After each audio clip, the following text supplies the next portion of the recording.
О криминогенной ситуации безопасности граждан в туристический сезон и об основных направлениях деятельности МВД поговорим сегодня в формате пресс-конференции на площадке АГТРК. Сегодня у нас в гостях министр внутренних дел Роберт Кеут и заместитель министра внутренних дел Беслан Чкатуа. Здравствуйте. Добрый день. Роберт Витальевич, первый вопрос я бы хотела адресовать вам. Как бы вы охарактеризовали криминогенную ситуацию в республике?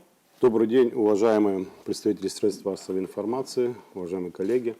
В целом можем охарактеризовать оперативную обстановку в Республике Абхазия как стабильная, но с учетом того, что вы видите, курортный сезон у нас в пике разгара своего, соответственно, большая нагрузка, конечно, ложится на сотрудников, обеспечивающих правопорядок на отдельных участках, выделенным нами согласно плану мероприятий, которые ежегодно осуществляет Министерство внутренних дел. В целом, криминогенная обстановка в стране является стабильной, за исключением отдельных проявлений бытового характера. В остальном, в криминальном плане мы видим, что ситуация предельно спокойная, проводится соответствующая работа сотрудниками органов внутренних дел по предупреждению различных видов преступлений, особенно сезонных, так скажем, и, соответственно, на то есть положительный результат. Но самый пик туристического сезона, август месяц у нас, естественно, приоритетной задачей для правоохранительных органов является следить за правопорядком. Расскажите, как у нас проходит туристический сезон, какая обстановка? В целом, если взять туристический сезон для Министерства внутренних дел, является самым сложным в нашей стране, потому что вы знаете, что кратно увеличивается количество людей, это в том числе туристы, наши граждане, и, соответственно, это все ложится большим бременем на Министерство внутренних дел. Но, однако, перед началом курортного сезона нами проводится существенная профилактическая работа. Мы устанавливаем места особой, так скажем, концентрации наших граждан, туристов. В этих направлениях мы ведем патрульную работу. Помимо всего прочего, могу сказать, что самое главное в работе органов внутренних дел – это, соответственно, профилактика. Мы организовываем патрулирование. На это выделяются определенное количество сотрудников. Плюс ко всему, сейчас, если взять в частности, на данный момент мы констатируем пик туризма. То есть сегодня гораздо больше, чем во весь летний период, людей сегодня появилось. И возникла необходимость принятия дополнительных мер. Мы создали дополнительные группы, которые работают по отдельным маршрутам. В состав этой группы входят в том числе и оперативные сотрудники центрального аппарата, а также сотрудники специальных подразделений. Как видите, в стране появляются все больше и больше увеселительных заведений, которые работают до поздней ночи, а некоторые даже до утра.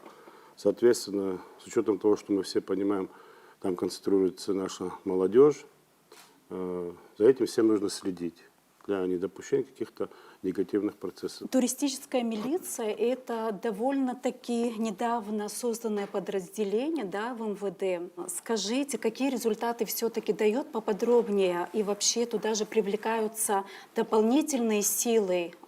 Как это сказывается на их основной работе? Я могу сказать одно, что если говорить конкретно о туристической милиции формируется из состава курсантов Высшей школы милиции. Впервые данную практику мы ввели в прошлом году.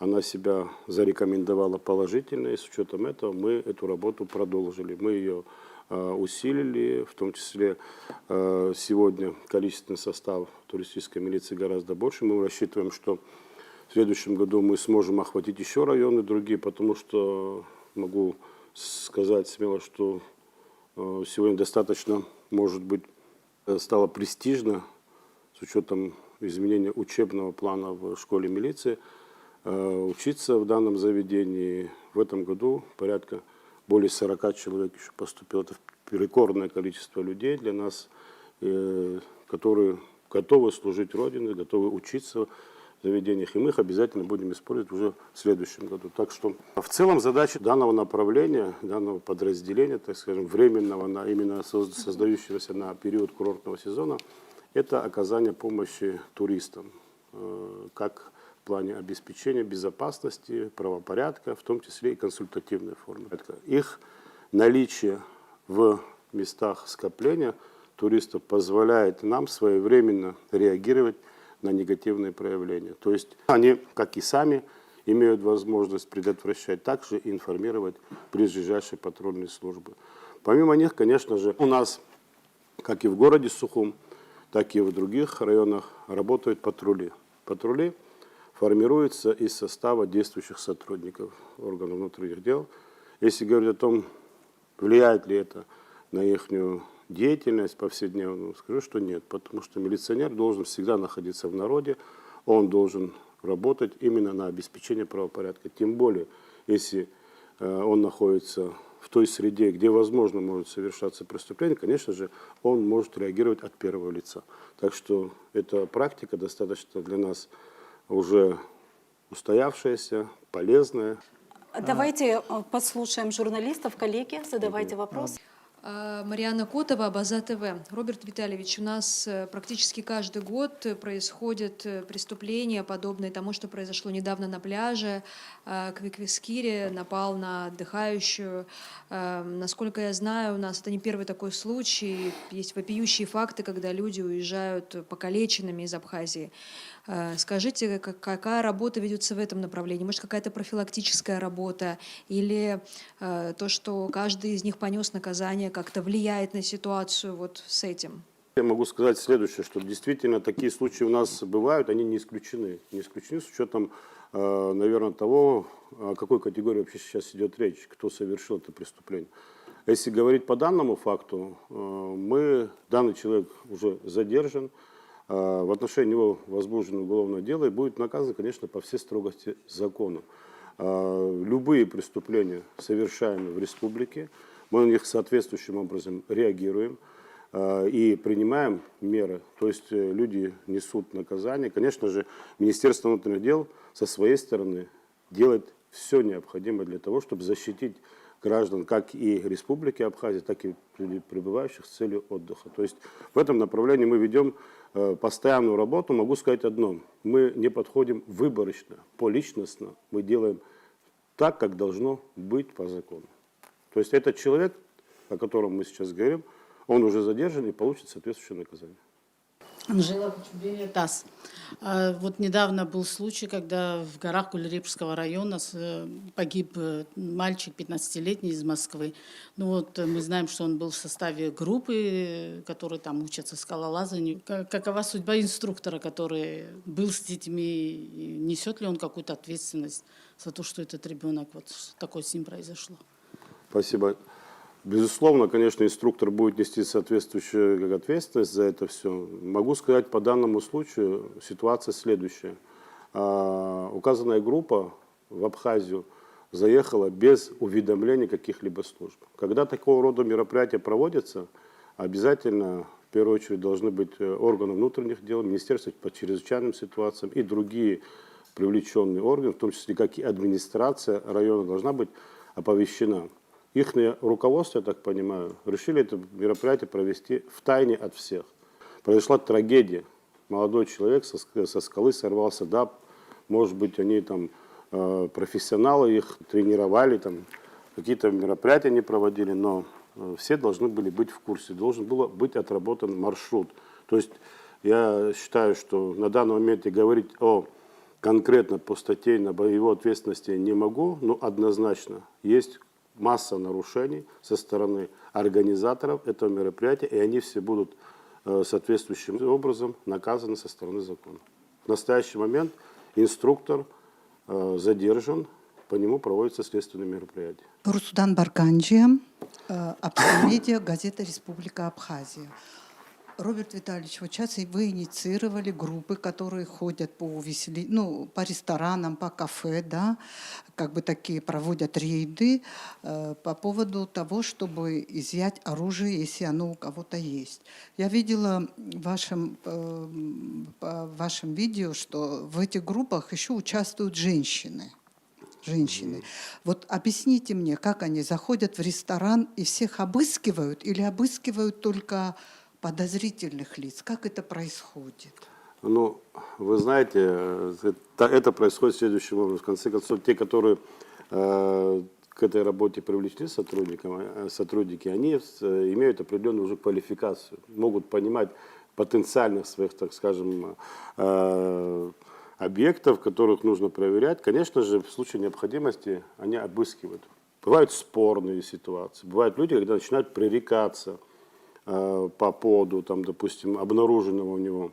Для этого в настоящий момент в составе этих групп находятся еще сотрудники нашего спецподразделения СОБР для силового сопровождения данного мероприятия. Министерство внутренних дел шаблонно к решению поставленных перед нами задач не подходит. Ежегодно полученная практика нами анализируется и применяются новые меры в более новом формате, которые могут быть деятельными. Я не собираюсь тратить ресурс Министерства внутренних дел, в том числе и государственный ресурс, и людской ресурс, на просто мероприятия, которые могут быть неэффективны. Если мы что-то делаем, от этого должен быть определенный эффект.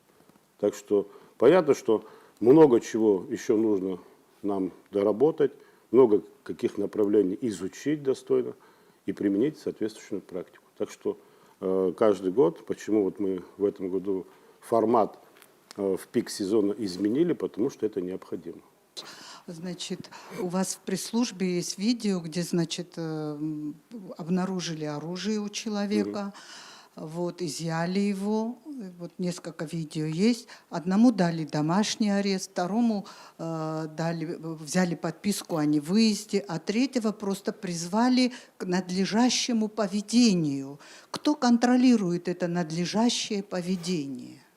Не, ну, смотрите, есть порядок определенный, как вы говорите, соблюдение домашнего ареста и других мер пресечения, есть определенный порядок. Это контролирует орган на местах. То есть каждое подразделение на местах, уполномоченные участковые инспектора и другие уполномоченные сотрудники обязательно должны этот процесс контролировать. Ну, в продолжении темы, да, курортного сезона хотелось бы задать вопрос, но в курортный сезон традиционно наблюдается, да, рост числа транспортных средств.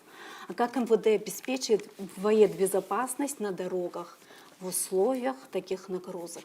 Мы можем чуть-чуть к прошлой теме вернуться. Вот вы подняли вопрос о количестве совершенных преступлений в отношении отдыхающих. Я думаю, это интересная информация, которая у нас есть. Это официальные данные статистические, которые говорят о том, что в 2025 году было зарегистрировано 28 преступлений в отношении отдыхающих, из которых 13 были тяжкие.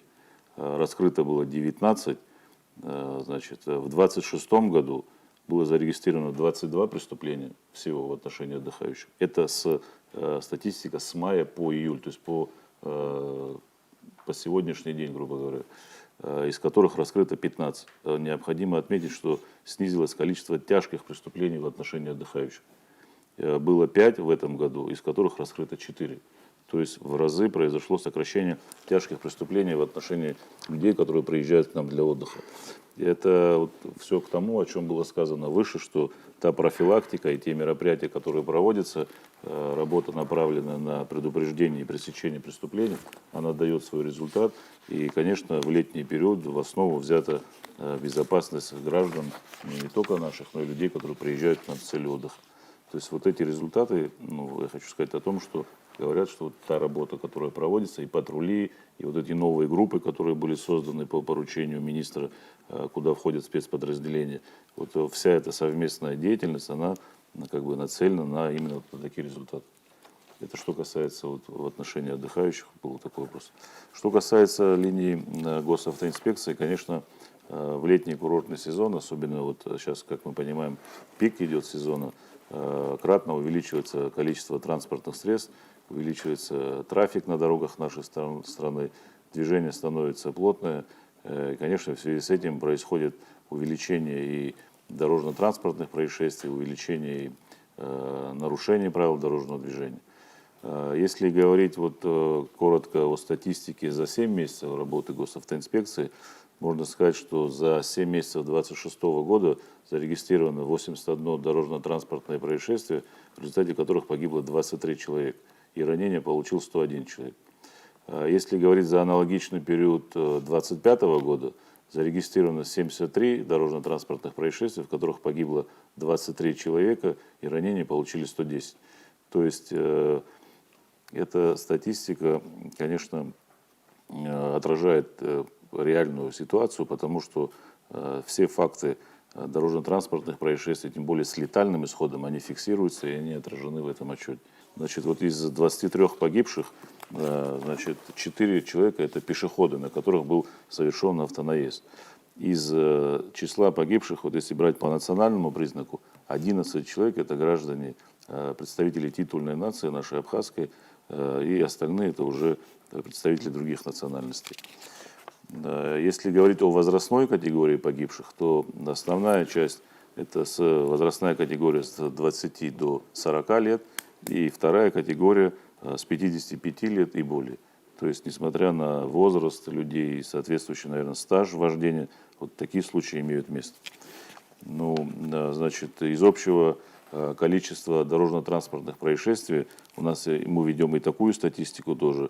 Дорожно-транспортные происшествия автомобилей с левым расположением руля составляют 40, с правым расположением руля 41. То есть фактически уже приравнено, потому что, наверное, и автомобилей с правым рулем стало очень много у нас на территории. Если говорить об основных причинах дорожно-транспортных происшествий, это, как всегда, у нас выезд на полосу встречного движения, несоблюдение скоростного режима и управление транспортным средством в нетрезвом состоянии. Это те причины, которые у нас из года в год способствуют дорожно-транспортным происшествиям. Если говорить о количестве выявленных людей, управляющих транспортным средством в нетрезвом состоянии, то за 6 месяцев их было выявлено 1214 человек, из которых право управления транспортным средством, то есть лишены прав, были 965 человек, и 249 материалов по данной статье было направлено в суд для дальнейшего рассмотрения. Также необходимо отметить, что у нас по новым изменениям за повторное вождение в течение года лица, лишенные управления, подвергаются административному аресту, если в трезвом состоянии на 5 суток, если в алкогольном или ином на 15. У нас 72 человека за 7 месяцев подвергнуты административному аресту на 15 суток за то, что они повторно в течение года управляли транспортным средством без водительского удостоверения. То есть это та статистика, которую мы имеем на сегодняшний день. Большая работа проводится в данном направлении. И, конечно, есть и вопросы к работе госавтоинспекции и так далее, но необходимо отметить, что на сегодняшний день существенным подспорьем, помощью в работе ГАИ являются камеры фото-видеофиксации, установленные на республиканской трассе прежде всего. Эти камеры у нас появились в рамках реализации государственной среднесрочной программы развития системы автоматической фиксации нарушений правил дорожного движения, в рамках которой были приобретены и аппаратно-программные комплексы нового поколения, которые у нас представлены, сервера обработки данных, и проведена модернизация, то есть там комплексная работа была проведена, то есть это не просто установили камеру и она заработала, то есть там большой комплекс работ был проведен. У нас на сегодняшний день по республиканской трассе установлено 23 новых аппаратно-программных комплексов. Это современное высокотехнологическое оборудование, которое позволяет нам выявлять тех нарушителей, о которых мы говорим. И, если говорить по расположению, то от Псоу до Сухума у нас 27 камер, и от Сухума до Ачимчира у нас 11 камер.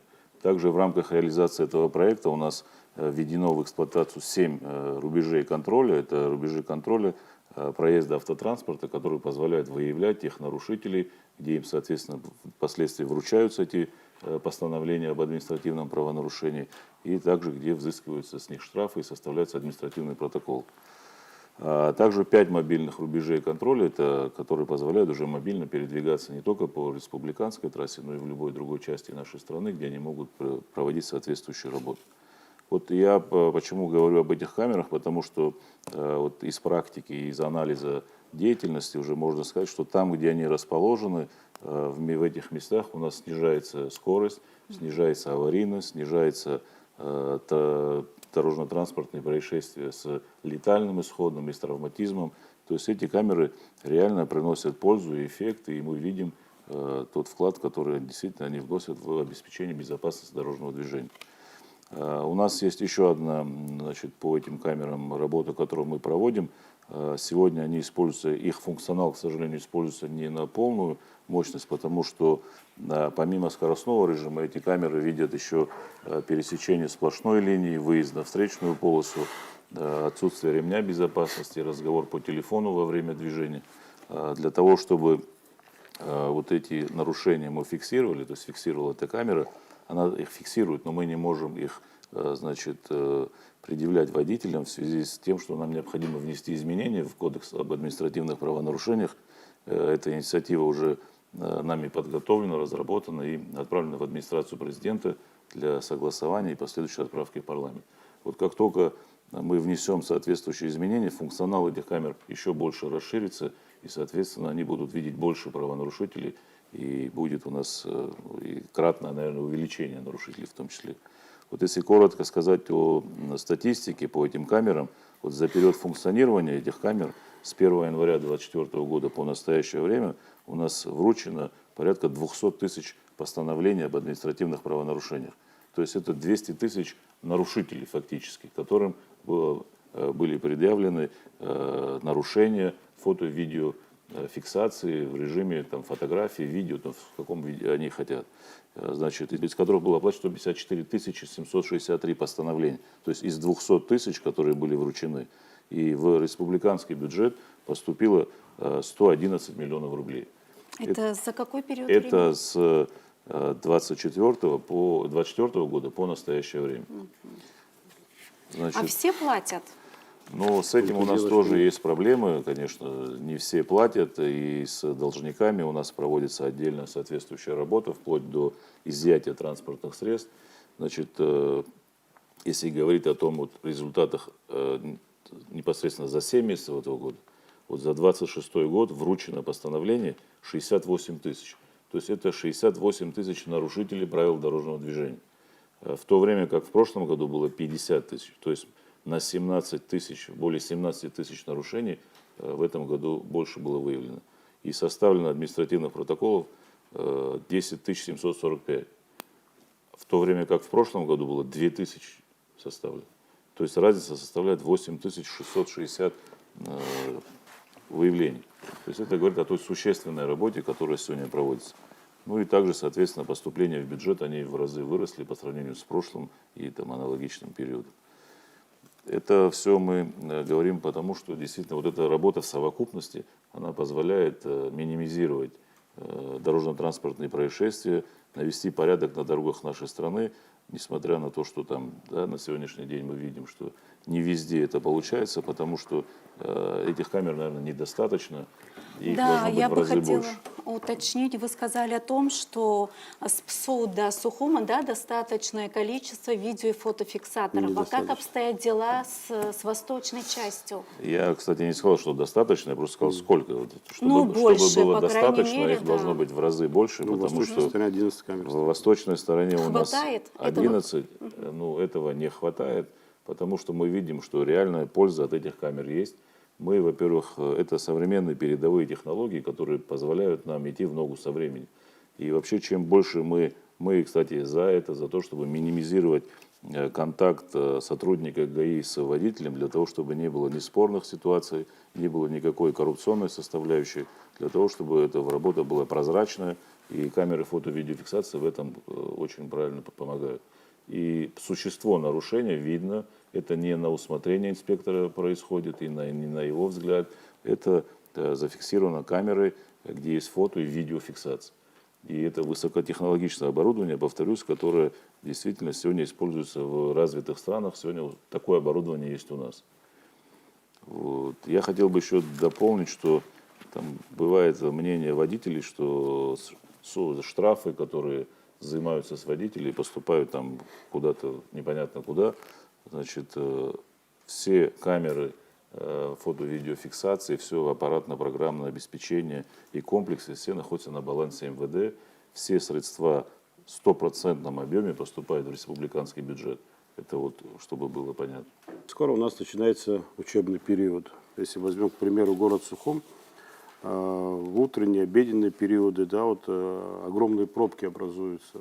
Ну, соответственно, что мы сейчас работаем над этими вопросами. Работа ведется следующим образом, что мы получаем практику, в первую очередь, уже передовых, так скажем, технологий в различных городах Российской Федерации, где уже применяется это оборудование для того, чтобы фиксировать эти нарушения. Нам необходима законодательная инициатива в том числе, потому что сегодня Министерство внутренних дел фактически отсутствует законный механизм воздействия на водителей, которые нарушают, грубо нарушают правила дорожного движения и оставляют свои автомобили где попало, тем самым Неправильные парковки, создают, да, это большая создают проблема. заторы, людям очень сложно из-за этого. Ну и, соответственно, могу сказать, что на данный момент частично Министерство внутренних дел готово к выполнению этих задач. Что имеется в виду? Мы за последние годы закупили уже даже эвакуаторы,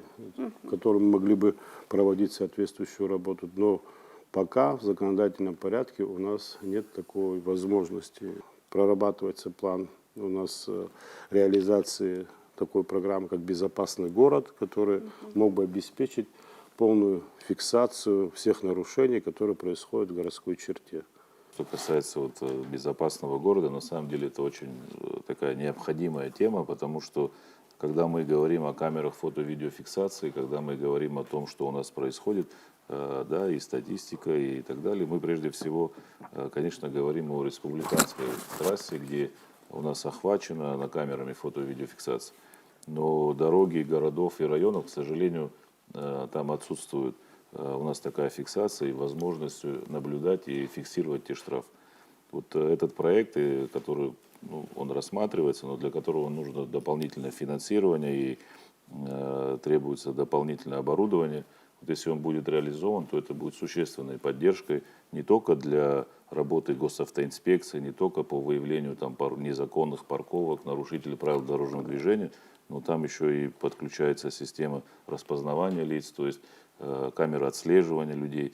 Это все будет способствовать снижению и улучшению криминогенной ситуации, снижению уровня преступности. И вот эти все меры могут в дальнейшем способствовать вообще улучшению работы министерства в целом. Ну и понимая действительно, что это очень финансоемкая вообще в целом история, мы сейчас в данный момент ведем переговорный процесс с нашими коллегами, чтобы в рамках софинансирования МВД, которое у нас в принципе ежегодно проходит, чтобы мы имели возможность такой проект реализовать. Я думаю, что в принципе есть определенное понимание по данному вопросу. Ну, я думаю, мы пройдем определенные этапы, так как сегодня МВД сумела сформировать, скажем так, требования свои и необходимость внедрения данного вопроса. А я бы хотела перейти к следующей теме. Давайте. Это наркомания сегодня. Алексей Шам, Бабсный пресс. За последнее время я часто ездил на маршрутке от Псоу до Сухума и обратно. И столько кресел установлено, которые не предусмотрены конструкцией. Там не то, что сидеть, стоять даже сложно. Вот эта проблема как-то решается вообще? Это же напрямую влияет на безопасность. Ну, конечно, влияет напрямую на безопасность. Скажу вам так, что при проведении технического осмотра и получении соответствующего документа проводится проверка на соответствие пассажиров мест, соответствие условий перевозки пассажиров. Периодически нашими сотрудниками именно в этом направлении проводятся рейдовые мероприятия с привлечением сотрудников УБЭП, так как все-таки помимо условий передвижения пассажиров, еще мы должны смотреть их лицензии, наличие разрешающих документов на перевозку граждан. То есть эта работа ведется. Реальные механизмы есть, и они Конечно, работают. есть механизмы. ну, во-первых, ты не пройдешь техосмотр с нарушениями. Русудан Барганджи, Апсны Медиа. Я хотела бы узнать судьбу того сотрудника ГАИ, на которого во время рейда наехала машина. И какое наказание понес этот водитель? Может, водитель отвлекся в другую сторону, конечно, но там, слава богу, без каких-либо травм наш сотрудник отделался. Наркомания сегодня одна из самых больших проблем в нашем обществе. Создан совет при президенте по противодействию незаконному обороту наркотиков. Как я понимаю, это координирующий орган. Расскажите коротко о его работе. Со стороны президента Республики Абхазия этому вопросу уделяется особое внимание. Могу сказать, что мы проработали общую концепцию.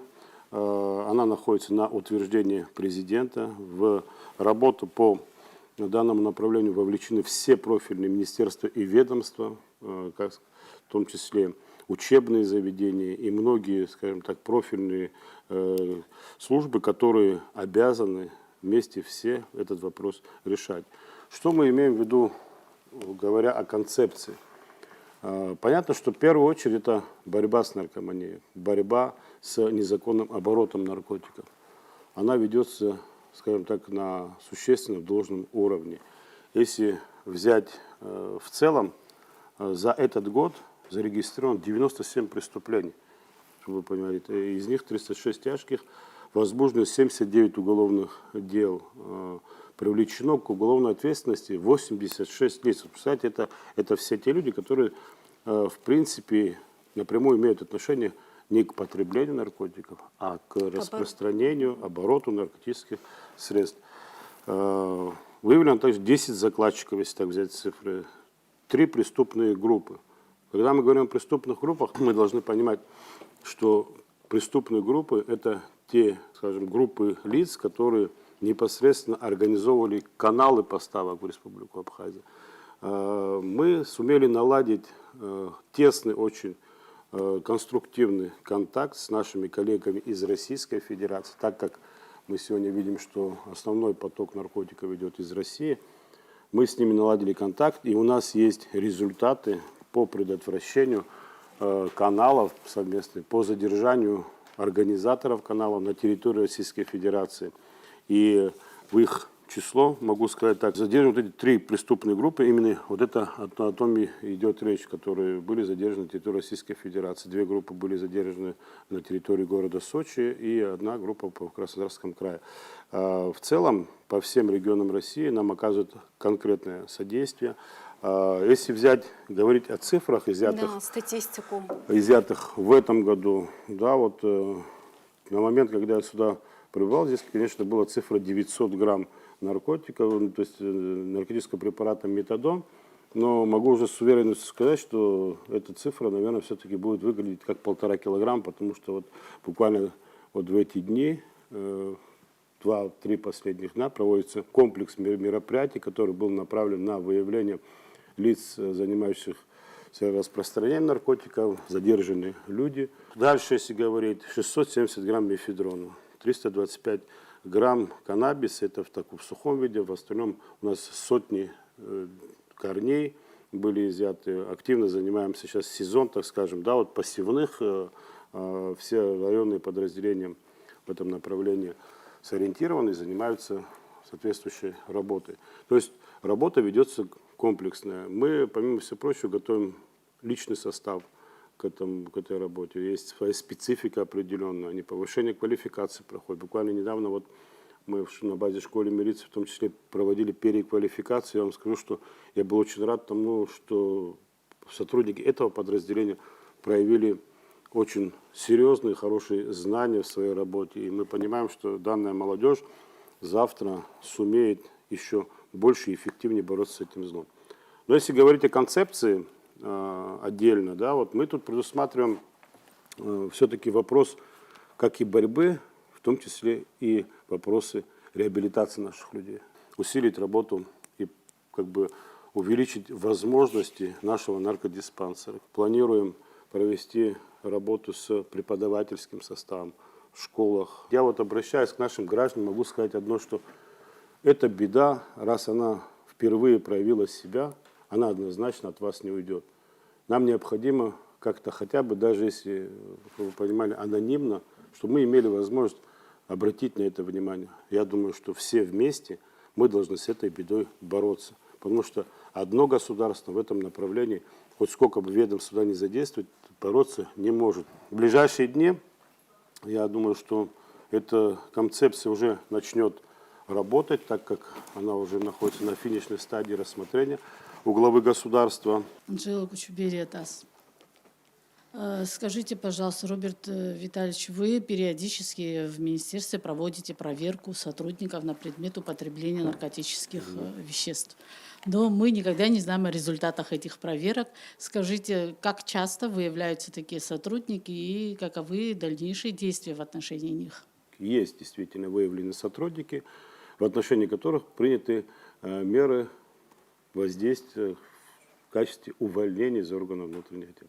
Но обратно же могу вам сказать другое, что есть такие особо одаренные, наверное, сотрудники, которые пытаются еще с нами судиться и в судебном порядке решить свой вопрос возвращения в коллектив. Я не знаю, каким образом они хотят это вернуться в коллектив, который действительно понимает, что это не просто рядовая ситуация. Сотрудник органов внутренних дел никакого права не имеет вообще, наверное, даже близко подходить к такому мнению, как не то, что употреблять, даже пробовать, понимаете. Ну, а Но были есть такие. случаи, Есть, конечно, когда такие случаи, были у нас случаи. судились и выигрывали? Вот буквально недавно у нас прошел судебный процесс, и суд принял решение в пользу, что вы понимали, наших сотрудников. Ссылаясь на то, что якобы мы техническую сторону именно по свидетельственной провели неправильно, при том, что мы привлекали лабораторию специализированную, где было все сделано так, как делается в отношении остальных граждан. К сожалению, такие прецеденты у нас есть. И мы, конечно, в МВД будем до конца бороться. Мы должны работать в чистых рядах. Мы должны понимать, с каким коллективом мы работаем. К счастью, вам скажу одно, что количество выявленных сотрудников очень маленькое. Марьяна Котова, Абаза ТВ. Роберт Витальевич, как вы относитесь к перспективе вот таких проверок среди всех госслужащих?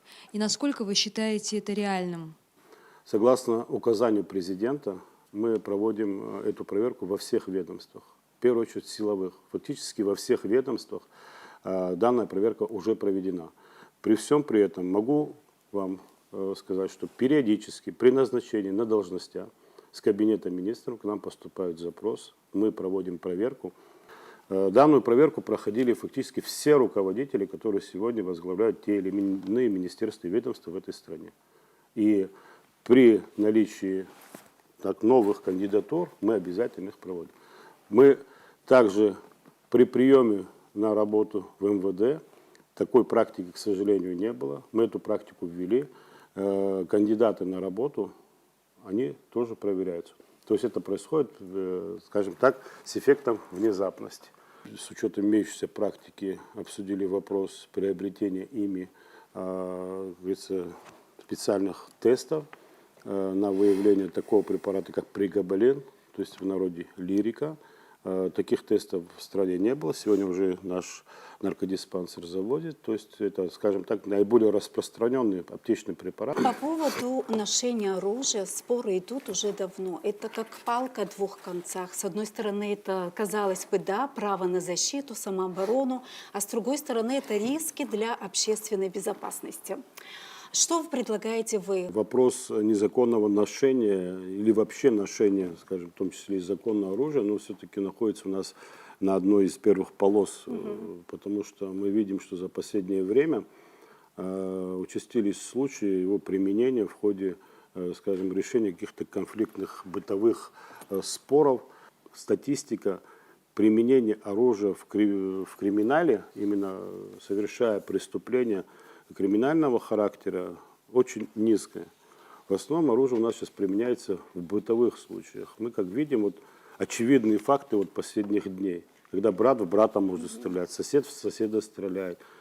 Люди, скажу вам так, из-за очень, скажем, мелочных ситуаций пытаются решить свой Тут вопрос из-за замечаний на путем- дорогах бывает, да, что применяют оружие. путем применения оружия. Почему это происходит? Потому что все-таки у них есть возможность его держать при себе, то есть имеется в виду разрешение на ношение оружия позволяет им сегодня при решении каких-то там, скажем, своих спорных вопросов применять это оружие. Мы, Министерство внутренних дел, полностью поддерживает инициативу президента, а инициатива президента выглядит следующим образом. Буквально некоторое время назад был направлены поправки к законопроекту об оружии в парламент в первом комитетском чтении. Да, было единогласно поддержано. Я надеюсь, что в ближайшее время будут законно внесены эти поправки. Что они под собой подразумевают? Полный запрет ношения оружия. Это самый главный фактор, который мы поддерживаем. Считаем это необходимым. Закон действующий был принят 6-м созывом парламента, но при этом за период его уже практического внедрения и, как говорится, да, вот на территории Республики Абхазия, мы увидели, что он не совсем эффективен. Мы ни в коем случае не говорим о полном изъятии оружия у нашего населения. Ну, как бы многие, мы понимаем, что традиционно подходит, что у мужчины, у абхаза должно быть наличие оружия. Пожалуйста, проблем никаких нет. Сегодня по определенным, скажем, законным требованиям носить, либо законным, скажем, критериям, если он к ним подходит, то он имеет право его оформить, пожалуйста, может его хранить у себя дома при особых условиях. Сегодняшняя практика, которая существует, она на самом деле для нашей страны чуть недейственная, мы ее должны менять. И могу сказать, что за последнее время есть у нас существенное количество выявлений по данному виду преступлений, то есть незаконное хранение оружия. Это связано с тем, что мной лично была дана команда особый акцент уделить данному виду правонарушений. И, соответственно, как бы сотрудники в ходе рейдовых повседневных мероприятий, и в том числе даже если говорить о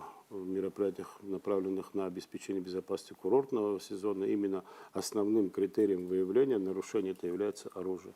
Потому как человек не имеет права с ним появляться в увеселительных или других заведениях, в местах массового скопления людей. Это категорически запрещено. Мы выявляем такие факты. Кстати, за последнее время у нас есть выявление, и по данным случаям у нас принимаются соответствующие законные меры. То есть это человек подвергается штрафу и изъятию оружия до определенного периода. Есть такие случаи, когда изымаются огнестрельное оружие и лишается человек лицензии и права хранения, ношения оружия сроком на 3 года. То есть это в случаях, когда зарегистрировано оружие, которое человек, гражданин, который имеет соответствующее разрешение, но это разрешение еще налагает ряд ограничений по ношению, по правилам использования, и если прописаны в законе об оружии. Если эти правила и пункты нарушаются, то, соответственно, в отношении людей принимаются соответствующие меры. За последний месяц только на рейдовых мероприятиях было изъято более 10 единиц оружия. Это за последний месяц-полтора.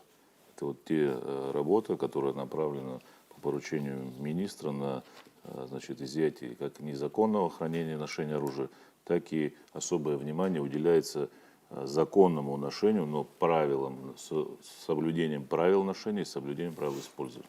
Ну вот, если взять в целом, с начала года таких видов преступлений, то есть именно незаконное ношение оружия, было выявлено из нерегистрированных 57 случаев в отношении наших граждан, были возбуждены уголовные дела. Соответственно, скажу вам еще другое, что мы из числа изымаемого оружия, которое сегодня законом непригодно для использования. То есть это в основном пистолеты, переделанные из охолощенного в боевой. Такая проблема у нас существует. Это связано с тем, что на территории Российской Федерации этот вид оружия то есть охолощенный, в свободной продаже находится, его можно спокойно привезти в Абхазию. Наши умельцы, дельцы быстренько его переделают в боевое, соответственно, эта конструкция в первую очередь очень опасна для использования. Она не подлежит ни регистрации, она подлежит только изъятию и утилизации. Но при всем при этом она имеет квалификацию оружия как боевое, и наши граждане, к сожалению, великому, попадают под уголовные статьи из-за его незаконного ношения. Мы на самом деле призываем наших граждан в первую очередь регистрировать оружие, потому как все-таки мы видим, что статистика говорит о следующем: применение все-таки из зарегистрированного оружия, да, вот, гораздо меньше, чем из какого-то подпольного. И все равно хотелось бы, чтобы ношение было в категорической форме запрещено. При этом необходимо отметить, что из зарегистрированного оружия, к сожалению, происходит много резонансных преступлений, где погибает двое и более лиц. То есть такое тоже имеет место быть. Но тем не менее, да, оружие надо регистрировать, и это правильно. Русудан Барганджи, Абсны медиа, газета «Республика Абхазия». Ну вот лично мое мнение, и не только мое мнение, это мнение наших читателей нашей газеты. Из всех структур Кабинета министров на сегодня на износ работает МВД. Почему я это говорю? Потому что постоянно и руководство, и лично министр находится на трассе, в этих рейдах участвует. Работают на износ сотрудники МВД. За это им большое спасибо. Для них нет никаких ни выходных, ни праздников. Может быть, использовать какой-нибудь опыт ваших российских коллег. Вот я знаю, что в 24-25 году были какие-то соглашения по поводу сотрудничества с Росгвардией или что-то такое. В данном вопросе, кроме нам самих, никто нам не поможет. Внешний фактор работы с нашим населением в категорической форме неприемлем. Я против такого рода действий, а скажу вам почему. В первую очередь спасибо, что люди понимают, что сотрудники работают на износ, это действительно так и есть. У нас такое понятие, как выходные дни, не должны существовать, потому что мы охраняем покой и порядок в нашей стране. Что касается применения практики, в том числе наших российских коллег, она в Абхазии работать не будет. У нас есть свой подход, у нас есть свои понимания, тем более помощь каких-то других ведомств или подразделений в нашей стране, я считаю, это не столь необходимо. Я считаю, категорически ненужной, даже могу сказать так. Мы сами можем справиться. Когда мы говорим о том, что люди стреляют, значит, у него в этот момент в наличии есть чего стрельнуть. Если его не будет, он хоть камешек накинет, может быть, а может подерется. Но мы же сегодня, как наши люди свободно передвигаются, что вы понимали, в том числе мы даем человеку разрешение на ношение оружия. Разрешение даем, вот посмотрите, мы за 2025 год 313 разрешений было дано. За этот год 651 разрешение дано, представляете? Из них еще плюс 234 на приобретение. Всего 2025 и первое полугодие 2026 года 1198 единиц. Это за 1,5 года. Вы представляете, какое количество огромное сегодня оружия регистрируется? Есть закон. А какие заслуги? Никаких заслуг не нужно. Здесь есть закон, который позволяет гражданам собрать соответствующий пакет документов, обратиться в органы внутренних дел, и мы обязаны регистрировать. Вы понимаете, когда человек приходит с пистолетом к нам, и у него есть документы, мы не можем его обратно с этим пистолетом отправить на улицу. Мы обязаны его зарегистрировать, потому что закон, о котором я сейчас только что говорил, надо менять, для того, чтобы мы имели возможность запрещать им носить оружие. Вот не будет у человека оружия в руках, он может хотя бы поругаться, либо подраться. Даже перейдя на эмоции, какую-то другую меру предпримет, но стрелять не будет. Вот в чем суть. Нам должны помочь законодатели. Это в первую очередь принятие соответствующего закона, плюс ко всему, который я, кстати, не озвучил, но считаю очень важным, ужесточить меры наказания. Вы понимаете, мы задержим человека с ношением оружия, незаконным ношением оружия. Он 3 минуты не сидит. Он у нас вообще не сидит. У наших судей не предусматривают меру пресечения как арест, хотя бы на 15 суток. Они сразу же ему дают домашний арест. После этого в ходе расследования, окончания следствия, он получает условный срок. Ни один человек час не сидел за незаконное ношение оружия у нас в стране. Ну, о чем тогда мы должны говорить? Какая мера воздействия должна быть? Здесь две составляющие. Понимаете? Первое, принятие закона. Сегодня закон, который у нас есть, он очень узкий круг ограничений. И, соответственно, когда люди к нам обращаются, мотивированный отказ, чтобы мы дали по тому или иному заявлению, у нас как бы практически ограничен. Потому что если он не подпадает под ряд критериев, в том числе там возрастной ценз и имеющий там не снятую, не погашенную судимость, то есть если человек имеет снятую и погашенную судимость за тяжкое преступление и так далее, то он может претендовать на получение оружия. И это законодательно прописано, и Министерство внутренних дел не имеет права ему отказать. Давайте мы усилим работу нашего закона, и вот тогда только, наверное, все-таки будет эффект. Так получается, дело в принятии закона. В первую очередь, да. Спасибо. Сегодня у нас были в гостях министр внутренних дел Республики Абхазия Роберт Киут и заместитель министра внутренних дел Беслан Чкатуа. До свидания.